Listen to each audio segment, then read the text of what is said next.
ఓం శ్రీ మాత్రే నమః.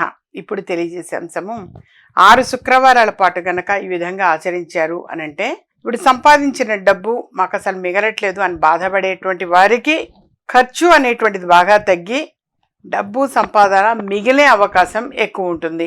సంపాదించిన డబ్బు మిగలాలంటే ఖర్చు తగ్గాలి. అంటే అనవసరమైన ఖర్చులు అనేటువంటివి మీద పడ్డప్పుడు మనకు అసలు డబ్బులు అనేవి మిగలకపోవటం అనేది జరుగుతుంటుంది యథార్థంగా. అలా కాకుండా ఖర్చులు కొంచెం తగ్గితే డబ్బు అనేది మనం కళ్ళ చూడగలుగుతాం. ఇప్పుడు అనారోగ్యము ఎవరికన్నా ఒక్కళ్ళకి ఒంట్లో బాగాలేదు అన్నా సరే డబ్బు భయంకరంగా ఖర్చు అయిపోతుంటుంది. అలా కాకుండా అందరూ చక్కగా ఆరోగ్యంగా ఉండాలి. మెయిన్ ప్రధానంగా మంచి ఆరోగ్యంగా ఉండాలి. అమ్మవారి ఆశీస్సులు అనేది ఉండాలి. లక్ష్మీ కటాక్షం అనేది కూడా కలగాలి.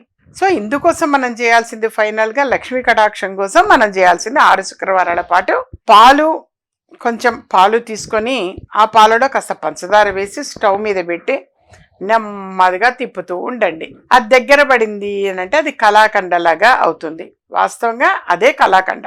ఆ కలాకందని మనం బయట మార్కెట్లో కొనుక్కొచ్చే కంటే మనం స్వయంగా చేసుకోవటం మంచిది కాబట్టి మీరు చక్కగా ఇంట్లోనే ప్రిపేర్ చేసుకోండి.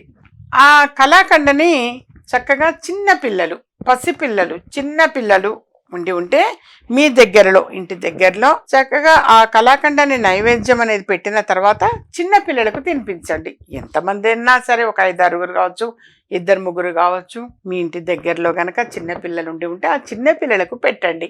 అలా పెట్టారు అనంటే మాత్రం లక్ష్మీ కటాక్షం కలగటం అనేటువంటిది ఖాయం.